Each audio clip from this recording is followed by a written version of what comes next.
Hello and welcome back to the Coaches Show on SportsNetUSA.net. My name is Ryan Osborn.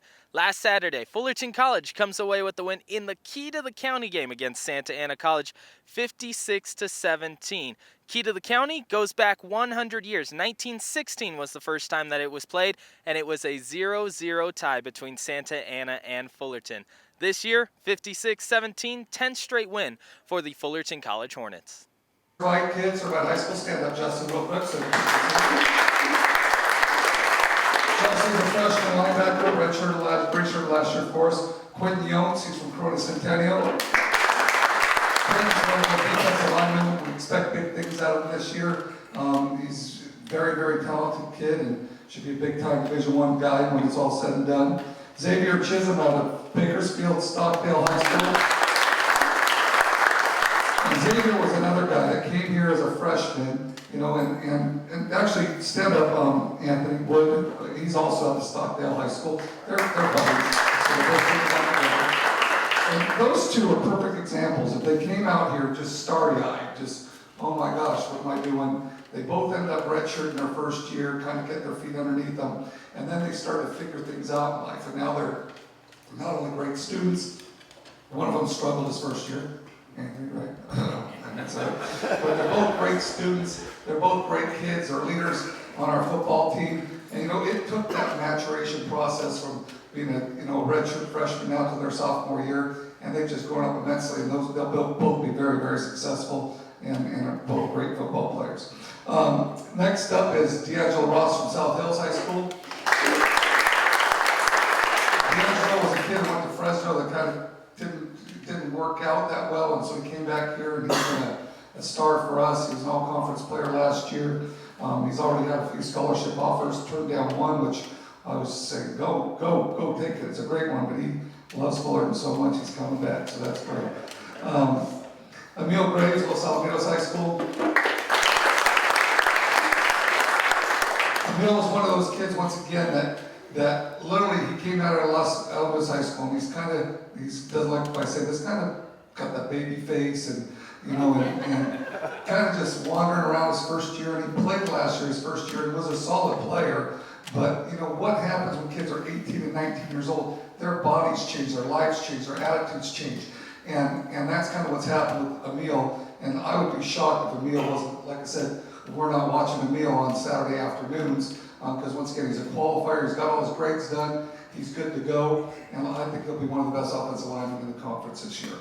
And then lastly is Dalton Crandall, right across the street. Dalton's from Fullerton High School, literally came over, and like I said, that maturation process last year, a little unsure of himself, a little unsure if he wanted to go to other colleges, and this and that, could he play this or that, but now he's kind of stepped into his own, and he's going to be a great football player. I'm very proud of Dalton and everything he does. He's probably one of the biggest team guys on our football team. And really, Coach Jones learned from Dave Wilcox, who was a great coach here for many years. He still helps us out. He's still heavily involved in our foundation. He helps us out with recruiting. We'll see if he gets the recruiting test done. He was supposed to do it last night. The coaches know what I'm talking about, and the administrators. But there is now a test you have to pass before you're allowed to recruit. So, hopefully he gets that done, and he'll be able to help us out and use his knowledge of the local high school base in Orange County area and help us get some quality players. So I want to thank those guys for all this I know. I'm going to go ahead and introduce the four guys that I brought here. Number 43, Ryan Santamaria, is from Yorba Linda High School. Number 21, Devin Boston, he's from Winter Park High School. He plays running back for us. He was at Azusa Pacific University and didn't quite work out for him, didn't really like the situation he was in. And we had heavily recruited him out of high school, done a great job with the Winter Park staff and their players and getting him into our system. And we have almost, 12 Winter Park guys now? Span over the last couple of years, he graduates from there. And so he decided he still wanted an opportunity to get a full scholarship and go to Division I. So he came in last year, he was a little bit late to get eligible. So he gray shirted for us to keep his eligibility and did a great job on the scout team, helping us out all season. And now we're really expecting big things with him and Billy Handy, who was returning all-conference running back. I think we have a really great opportunity in the backfield there. There's some great receivers, some great height and speed. We really upgraded there this year. And then our depth at offensive line is much better than it's been in years past. So we're really excited about our opportunities offensively. My other two guys I want to introduce, Tommy Becerra from Troy High School. Tommy came in and is the epitome of Santa Ana, our community, and our college. He is a blue-collar, works his butt off every single day, and he earned himself a couple starts last year with a freshman year that borderline on possibly gray shirting to stick it out, and every single day improved. He got better and better and better. Does a great job academically, and expecting big things from him this year. It's going to be a great year. And then from Estancia High School here, we have Deontay Haywood. Deontay is the anchor to our defensive line. He did a great job for us last year as a freshman. We've had a little bit of change there in our coaching staff. And we have two defensive line coaches. Both of them played here. One of them just graduated from the University of Arizona, Jeff Worthy. Got a little dinged up, so he wasn't able to go in the draft. So he's going to train, get his body ready to go, and try to get back in the draft and hopefully play in the NFL. So it's been quite a change, hasn't it? And since we are talking about the athletic programs for both Santa Ana and Fullerton, Fullerton College, well, their athletic program, they have a great volleyball team, women's volleyball team. And in fact, we're going to catch up with the head coach of the women's volleyball team, Coach Jason Dillard, just before the game against Maricosta on Wednesday night. So we're talking to the head coach of the women's volleyball team here at Fullerton College, Coach Jason Dillard. Coach Dillard, last season didn't end the way that you guys would have wanted in the playoffs. How are you looking to improve on that this season? Well, every year is a new year, and so it's the beginning. It's preseason. We're focused on our side of the net, and we'll see how it goes. And the more we learn about ourselves in these early games, the better idea we know what to work on, and going forward, what we need to do to get ready for conference. Now, losing a player like Alex Winfield to graduation from Fullerton, how does that affect your team? Well, yeah, Alex is a great player for us for 2 years, and obviously being all-state and fantastic kid and a leader for our team. It's hard to replace a kid like that. But just like I said, every year is a new year, and you go into battle with the team that you have, and you don't replace kids. You just adjust to the players that you have. Who is someone to look forward to seeing this season? Well, Shawnee Longmire, who played middle for us last year, is now playing on the left side, so that's a transition for her. She did a great job in our first 2 matches, so look for some big things from her. And number 4, Riley Williams, who played on our team on the outside last year, but more as in a backup role, is stepping forward and doing a nice job. And then we have a new setter, Paige Tillman, who's a freshman, starting freshman. Left-handed, so that gives her a little bit of an advantage, being in the front row, being able to dump with that left hand. And so those are 3 players that we're going to lean, pretty heavily on this season. Cypress last year, you guys were neck and neck. Came down to the end of the season. How do you see yourself matching up this year?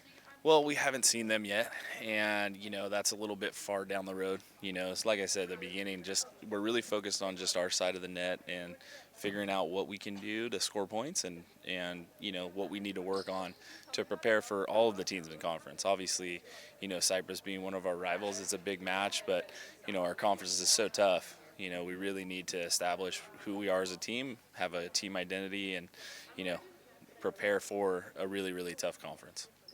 Against Cerritos, you take a 2-set lead and then end up getting the reverse sweep. What was your reaction? Well, it was a long night in the gym for all the teams, and I told them during the match, I know we're tired a little bit, but, that's a question of our conditioning. We should be in good enough shape to be able to play 2 matches in a row. So credit goes to Cerritos for making that comeback. We had 166 digs. We had a huge amount of attempts. We missed more serves than we had aces, but that was really the only statistical area where I thought we, could have done a better job. It's just a grueling, way to start the year. So, I credited the kids for playing hard the whole time, and they did a good enough job to get the win in 5. And you can say we ran out of gas, but we really didn't. Fatigue may have played a factor, but everybody played 2 matches that day, so you can't point at that. You know, you got to go out there. We had opportunities to win, you know, and had a chance to win at both the end of Game 3 and Game 4, and then Game 5 they were in pretty good control the whole way. But, you know, we did a pretty nice job, I felt, overall for the first 2 matches of the year. Now, last year you guys relied a little bit too heavily on runs in match. Sure. What adjustments are you making so that way you can counteract that? Well, you know, runs are part of the game, you know, and so you want to limit the other side's, you know, runs that they go on, and you want to limit the amount of times that they go on a 3, 4, 5-point run or anything more than that. There's a number of ways to do that. Hopefully we can go on a series of runs from the service line from ourselves, really being aggressive from the service line. We need to play great defense and put pressure on the other team to continue those runs if they're going to. But runs are part of the game, you know, and you just try to limit them and get momentum back on your side when you have the opportunity. Now, why did you guys schedule such big tournaments early on in the season? Well, the schedule is a little bit different this year with the addition of San Diego Canyon College. It shortened our preseason a little bit because we do have 2 bye weeks during our conference now. So we start in conference a week earlier, and, you know, with that we had to compress our preseason schedule. So just a question of being able to fit all those things in. And, you know, it's pretty much the same schedule standard that it has been. Also, you know, you have the Labor Day weekend and stuff like that. It's tough to play teams on Friday and, you know, Saturday of that weekend. So the schedule is what it is. You know, you prepare, you set it up as best as you can, and you want to play quality teams to prepare yourself, again, for an extremely tough conference. Now, how do you make sure that your team sort of gets that chemistry going into the season?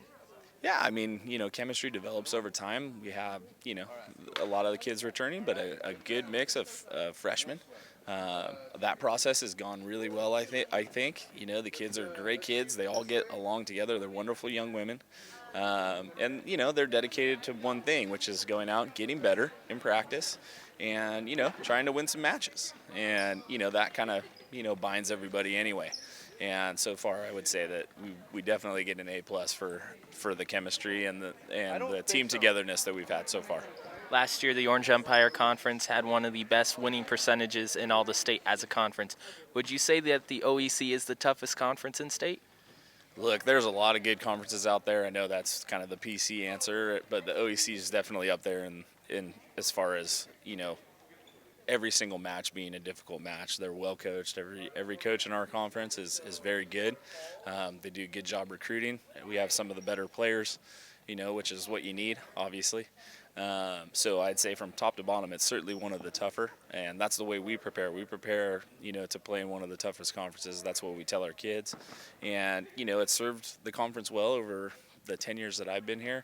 The OEC's always done really well in playoffs, and I think the biggest reason is because, you know, you play tough matches every single Wednesday and Friday. Like, you're just battling. So, you know, I'm not in all those other conferences. I know ours is tough, but there's some really great teams that come out of San Diego, LA, and the North has won the last 2 states. So, you know, the North is definitely, you know, a force to be reckoned with as well. So, Well, thank you, Coach. We'll catch up with you later on in the season. all right, appreciate it. So Fullerton College once again on Saturday beats Santa Ana in the Key to the County game. 94th playing of the Key to the County game, 56-17. Fullerton comes away with the victory. 302 passing yards from Jordan Hoy. He accounted for 5 of Fullerton's touchdowns, 4 on the ground, 4 in the air, 1 on the ground. And Fullerton College, their offense ends up running 77 plays overall. Fullerton, their next game is against Cerritos, and that'll be right here on SportsNetUSA.net. Speaking of SportsNetUSA.net, you can watch LA Valley football with Aaron Rosenberg and myself, Ryan Osborn, in addition to Golden West football. That will be with Rashawn Haylock, and Sacramento City College with Randy Ratier in Northern California. Fullerton College, once again, their next football game, Saturday, September the 10th at 6 p.m. in Cerritos against the Cerritos Falcons. Mark Pavlovich, Corey Nalen on the call there on SportsNetUSA.net. Don't forget also to listen to the Fullerton College Sports Weekly report by Vincent Garcia. Vincent, he covers all the athletics here at Fullerton College for 90.1 FM. KBPK. And this week, actually, he's going to be focusing on some men's soccer. Coach Greg Aviles for Fullerton College men's soccer will be one of the spotlights that Vincent is looking for. This has been the Coaches Show, and I'm Ryan Osborn on SportsNetUSA.net.